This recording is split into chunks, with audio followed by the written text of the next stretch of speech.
చరిత్రలో మొట్టమొదటిసారి ఒక శాసనసభ్యుడు తాను చేసినటువంటి నియోజకవర్గంలో గతంలో ఏమున్నాయి, ఈ 4 సంవత్సరాల 9 నెలల కాలంలో నేను శాసనసభ్యుడైనాక ఏమి చేశాను అనేది మొట్టమొదటిది చరిత్రలో ప్రగతి నివేదిక పెట్టింది ఒక్క సెంట్రల్ నియోజకవర్గమే అని సందర్భంగా గుర్తు చేస్తా ఉన్నా.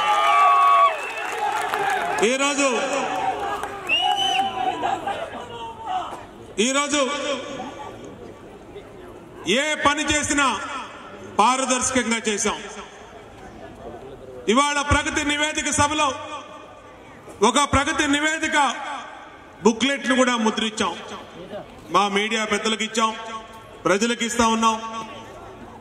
ఇప్పుడే ఆర్టీసీ చైర్మన్ వర్ల రామయ్య గారు కానీ, బుద్ధ వెంకన్న గారు కానీ, నాగుల మీరా గారు కానీ ఇంకా అనేక విషయాలు చెప్పారు. ఈ నియోజకవర్గంలో 2014 ముందు ఆనాటి ప్రభుత్వాలు ఈ నియోజకవర్గంలో పేద వర్గాలకు ఏం చేసినాయి, సంక్షేమ కార్యక్రమాలు, అలాగే అభివృద్ధి ఆనాడు 10 సంవత్సరాలు ఉన్నటువంటి రాజశేఖర రెడ్డి ప్రభుత్వం కానీ తర్వాత ఉన్న ముఖ్యమంత్రులు కానీ ఏం చేశారు అనేది ఇవాళ ఒక పుస్తక రూపంలో ఫ్యాక్ట్స్ అండ్ ఫిగర్స్ ప్రతి అంశాన్ని కూడా ఆ పుస్తకంలో ముద్రించి ప్రజల ముందుకు ఈ నియోజకవర్గ వైట్ పేపర్ గా శ్వేత పత్రంగా రిలీజ్ చేసినటువంటి దమ్మున్న ప్రభుత్వం తెలుగుదేశం ప్రభుత్వాన్ని ఈ సందర్భంగా గుర్తు చేస్తా ఉన్నా. ఇవాళ ఏదైనా సరే ప్రజలకి జవాబుదారీగా ఉన్నాం. 4 సంవత్సరాల 9 నెలల్లో ఆ రోజు తెలుగుదేశం పార్టీ ప్రతిపక్ష పార్టీగా ఏమైతే పేద వర్గాలకి ఆ రోజు మాట ఇచ్చామో ఇచ్చిన ప్రతి ఒక్కదాన్ని నెరవేర్చడమే కాకుండా ఇవ్వని కూడా చెప్పని కూడా అనేక కార్యక్రమాలు ఈ రాష్ట్ర ప్రభుత్వం చేశాం. ముఖ్యమంత్రి చంద్రబాబు గారి నాయకత్వంలో చేశాం. ఈ నియోజకవర్గంలో కూడా చేశాం. ఆ రోజు బాగా గుర్తుంది నాకు, 2009లో ఈ నియోజకవర్గానికి నేను ఇన్ఛార్జ్ గా వచ్చినప్పుడు రెక్కాడితే కానీ డొక్కాడిన కుటుంబాలు ఈ నియోజకవర్గంలో ఎక్కువ, పేద వర్గాలు ఎక్కువ. తల్లులు లాంటి తండ్రులు లాంటి వయసు ఉన్నటువంటి వృద్ధులకి ఆనాటి ప్రభుత్వం 200 రూపాయలు పింఛన్ ఇస్తే ఆ 200 పింఛన్లో కూడా గెద్దల్లాగా తల్లులు లాంటి తండ్రులు లాంటి వయసున్న పింఛన్ని కొట్టేసేవాళ్ళు ఆనాటి ప్రభుత్వంలో. ఆ రోజు చాలా సార్లు పోరాడాం. అర్హులైన ప్రతి ఒక్కరికి మీరు పింఛన్లు ఇవ్వాలని ఆనాటి ప్రభుత్వం మీద అనేక పోరాటాలు చేశాం. కానీ ఏ రోజు కూడా ప్రజా సమస్యల్ని పట్టించుకోలే. అప్పుడు మా సొంత నిధులతో ఈ నియోజకవర్గంలో అర్హులైన పేదవాళ్ళందరినీ కూడా గుర్తించి వృద్ధులకి, వితంతులకి, వికలాంగులకి 5,000 మందికి పింఛన్లు ఆనాడు ఇచ్చిన చరిత్ర కూడా తెలుగుదేశం పార్టీదని సందర్భంగా గుర్తు చేస్తా ఉన్నా. 2014లో నేను శాసనసభ్యుడయ్యే నాటికి 6,000 పింఛన్లుంటే ఆనాడు 12 లక్షల రూపాయలు నెలకిస్తే అర్హులైన ప్రతి ఒక్కరికి పింఛన్ ఇవ్వాలని ఈ రాష్ట్ర ముఖ్యమంత్రి చంద్రబాబు గారి ఆదేశాలతో ఈ నియోజకవర్గంలో 17,000 మందిని అర్హులైన వారిని గుర్తించి వాళ్ళందరికీ పింఛన్లు మంజూరు చేశాం. అర్హులైన ప్రతి ఒక్కరికి 17,000 మంది అయితే ఆ 17,000 మందిలో ఒక్కరికి కూడా పింఛన్ ఒక్క రూపాయి కూడా తగ్గకుండా 1,000 రూపాయలంటే 1,000 రూపాయలు ఇచ్చాం. ఈ ఫిబ్రవరి నుంచి 2,000 రూపాయలు చేసిన పింఛను రేపు ఫిబ్రవరిలో 2,000 రూపాయలు పింఛను పెంచిన ఘనత కూడా ఈ రాష్ట్ర ముఖ్యమంత్రి చంద్రబాబు గారిని సందర్భంగా గుర్తు చేస్తా ఉన్నా. ఒక పద్ధతి ప్రకారం పనిచేశాం. ఇచ్చిన ప్రతి మాట నిలబెట్టుకున్నాం. ఇచ్చిన మాట ప్రకారం ఆర్థిక భద్రతలో భాగంగా పింఛన్లు పెంచాం. ఆహార భద్రతలో భాగంగా గతంలో 2 రూపాయలకి మనిషికి 4 కిలోల తెల్ల రేషన్ కార్డు మీద బియ్యం ఇస్తే తెలుగుదేశం ప్రభుత్వం వచ్చినాక కిలో రూపాయికి 5 కిలోలు బియ్యం ఇచ్చాం. అంతేకాదు ఆరోగ్య భద్రతలో భాగంగా ప్రతి పేదవాడికి ఆరోగ్య భద్రత ఉండాలని గతంలో 2 లక్షల ఆరోగ్యశ్రీ పథకాన్ని 5 లక్షలు పెంచుతూ కూడా చంద్రబాబు ప్రభుత్వాన్ని సందర్భంగా తెలియజేస్తా ఉన్నా. అంతేకాదు ఇవాళ తెలుగుదేశం ప్రభుత్వం ఇచ్చే పింఛన్లు బతికున్నంత వరకు పింఛన్లు, బతికున్నంత వరకు రేషన్ కార్డుల మీద బియ్యం, బతికున్నంత వరకు పేదవాడి ఆరోగ్యానికి 5 లక్షల ఎన్టీఆర్ వైద్య సేవ రక్షణ. దురదృష్టవశాత్తు ఏ కుటుంబంలో ఎవరైనా చనిపోతే చనిపోయిన తర్వాత కూడా ఆ కుటుంబాలను ఆదుకోవాలనేది ఈ రాష్ట్ర ముఖ్యమంత్రి ఆలోచన. అందుకనే చంద్రన్న బీమా పథకం తీసుకొచ్చారు.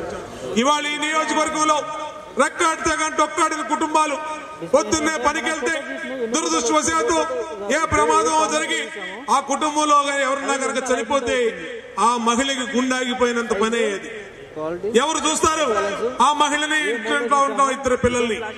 అటువంటప్పుడు చంద్రన్న బీమా ద్వారా ఈ నియోజకవర్గంలో 7 కోట్ల మందికి ప్రజలకి ఆనందంగా నిలిచినామని ఈ ప్రగతి నివేదిక సభ ద్వారా తెలియజేస్తా ఉన్నా. ఇవాళ ఈ ప్రభుత్వం పేదవాడి పట్ల జననం నుంచి మరణం దాకా, పుట్టుక నుంచి చావు వరకు ప్రతి పేదవాడికి ఈ రోజు భరోసా ఇచ్చింది. ఈ స్వతంత్రం వచ్చిన 70 సంవత్సరాల్లో మొట్టమొదటిది చంద్రబాబు ప్రభుత్వం అని ధైర్యంగా గుండెల మీద చేసుకుని అందరం కూడా చెప్పుకునే పరిస్థితిని సందర్భంగా తెలియజేస్తా ఉన్నా. అట్లాగే ముఖ్యమంత్రి చంద్రన్న పేరుతో పేదవాళ్ళ ఇంట్లో పెళ్లి జరిగితే పెళ్లి కానుక ఇచ్చాం, నిరుద్యోగ వృత్తి పేరుతో నిరుద్యోగ వృత్తి ఇచ్చాం, డ్వాక్రా మహిళలు 1,00,000 రూపాయలు రుణమాఫీ చేశాం. మళ్ళా త్వరలోనే మా అక్క చెల్లెళ్ళందరికీ కూడా ఈ నియోజకవర్గంలో రాష్ట్రంలో ఆడపడుచులందరికీ కూడా శుభవార్త తెలియజేస్తా ఉన్నాం. అతి త్వరలోనే ఇంకొక 10,000 రూపాయలు ప్రతి గ్రూప్ కి 1,00,000 రూపాయలు ఇంకొక సహాయం కూడా చేయబోతా ఉన్నాం అని తెలియజేస్తా ఉన్నా. అంతేకాదు ప్రతి మహిళకి డ్వాక్రా మహిళకి కూడా ఒక సెల్ ఫోన్ కూడా ఉచితంగా ఇవ్వబోతా ఉన్నామని ఈ ప్రగతి నివేదిక సభ ద్వారా తెలియజేస్తా ఉన్నా. అనేక సంక్షేమ కార్యక్రమాలు చేశాం. పేదవాడి ఇంటి ముందుకి ఆరోగ్యాన్ని ఏదన్నా అనారోగ్యం పాలైతే అతనికి భద్రత ఉండాలని అపోలో వైద్య కేంద్రాన్ని ముఖ్యమంత్రి ఆరోగ్య కేంద్రం పేరుతో ఇవాళ సెంట్రల్ నియోజకవర్గంలో 12 ముఖ్యమంత్రి ఆరోగ్య కేంద్రాలు పెట్టాం. ఇవాళ పేదవాడి పిల్లలు ఆడపిల్ల పెళ్ళైనా ఇంట్లో ఏదైనా శుభకార్యమైనా నేను శాసనసభ్యుడు కాకముందు రోడ్ల మీద చేసుకునేవాళ్ళు. ఎండకి ఎండి వానకు తడిసి ఆ పేదవాడి ఇంట్లో పెళ్లి ఆ షామియాలో నుంచి ఎండ వస్తే ఉక్కపోయటం, వర్షం వస్తే పెళ్లి కూతురు పెళ్లి కొడుకు కూడా తడిసిపోయే విధంగా పెళ్లి జరిగేది. నేను చాలా పెళ్లికి వెళ్ళా. ఇది పరిష్కారం కాదు. ఈ నియోజకవర్గంలో పేదవాళ్ళ ఇంట్లో పెళ్లి కూడా, పేదవాళ్ళ ఇంట్లో శుభకార్యం కూడా పెద్దవాళ్ళ ఇంట్లో జరిగినటువంటి విధంగానే మంచిగా జరగాలనే ఉద్దేశంతో ఈ నియోజకవర్గంలో 13 కళ్యాణ మండపాలను కట్టించిన చరిత్ర కూడా ఈ నియోజకవర్గ శాసనసభ్యుడిగా నేను చేశానని చెప్తా ఉన్నా. ప్రతి పనికి ఒక పద్ధతి ప్రకారం పనిచేశాం. నియోజకవర్గంలో ప్రతి క్షణం అందుబాటులో ఉన్నాం. ఇక్కడే వేదిక మీద ఉన్నారు మా కార్పొరేటర్లు, 17 మంది కార్పొరేటర్లు, అలాగే 20 మంది డివిజన్ ప్రెసిడెంట్లు, అలాగే అనుబంధ సంస్థల నాయకులు గాని, నామినేటెడ్ పోస్టులో ఉన్నటువంటి నాయకులు గాని నిరంతరం 20 డివిజన్లో ఎక్కడికి వెళ్ళినా ఏ కార్యాలయంలోకి వెళ్ళినా తెలుగుదేశం పార్టీ నాయకులు అందుబాటులో ఉన్నారు. అందుకాబట్టే ఇవాళ ప్రతి డివిజన్ లో సమస్యని ఒక పద్ధతి ప్రకారం పరిష్కరించాం. ఈ రోజు డివిజన్ లో నేను శాసనసభ్యుడు కాకముందు కృష్ణా నది పక్కనే ఉన్నటువంటి విజయవాడ నగరంలో ఈ సెంట్రల్ నియోజకవర్గంలో గుక్కడి మంచినీళ్లు తాగడానికి కూడా లైన్లలో అక్కడ పంపుల దగ్గర పెద్ద పెద్ద లైన్లు ఉండేవి.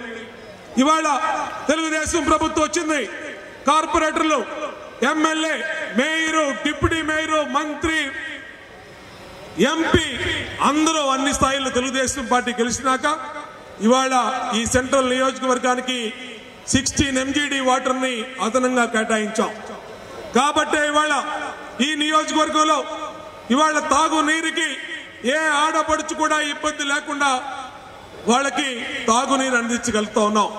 ఇందాకడే మేయర్ గారు చెప్పారు, ప్రత్యేకంగా సెంట్రల్ నియోజకవర్గానికి ఒక 5 MGD వాటర్ ప్లాంట్ ని మంజూరు చేసి ఇవాళ కన్స్ట్రక్షన్ కూడా పూర్తవుతా ఉంది.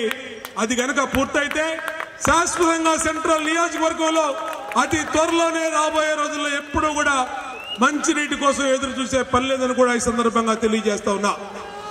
నేను ఒకటే మా నియోజకవర్గ ప్రజలు కోరుతా ఉన్నా, ఇన్ని పనులు నేను వచ్చినాక చేశా, మీ ఆశీస్సులు ఉండబట్టి చేశా, మీ సహారాలు ఉండబట్టి చేశా. మరి నాకన్నా ముందు ఉన్నటువంటి శాసనసభ్యుడు ఎందుకు చేయలేకపోయాడో ఆలోచించవలసిన అవసరం ఉందని సందర్భంగా గుర్తు చేస్తా ఉన్నా. ఏ రోజు కూడా శాసనసభ్యుడంటే అందుబాటులో ఉండేవాళ్ళు కాదు.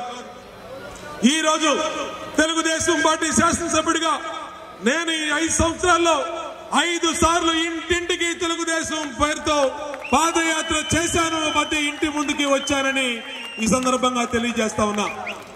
ఈ రోజు మా కార్యకర్తలు గాని, మా నాయకులు గాని, ఇవాళ ప్రజలు గాని బ్రహ్మాండంగా నియోజకవర్గంలో అందరి సహాయ సహకారాలతో అభివృద్ధి చేసుకున్నాం అని కూడా ఈ సందర్భంగా తెలియజేస్తా ఉన్నా. ఇదే 55, 56 డివిజన్ లో బాంబే కాలనీలో ఎక్సెల్ ప్లాంట్ ఉంది. 2,50,000 టన్నుల్ని ఆనాటి రాజశేఖర రెడ్డి ప్రభుత్వం 2,50,000 టన్నుల చెత్త డంపింగ్ చేస్తే ముఖ్యమంత్రి స్వయాన ఆ చెత్త డంపింగ్ యార్డుకు తీసుకొచ్చాం. ఆ చెత్త కుప్పలు ఎక్కించాం. స్వయంగా ఆయన పరిశీలించారు.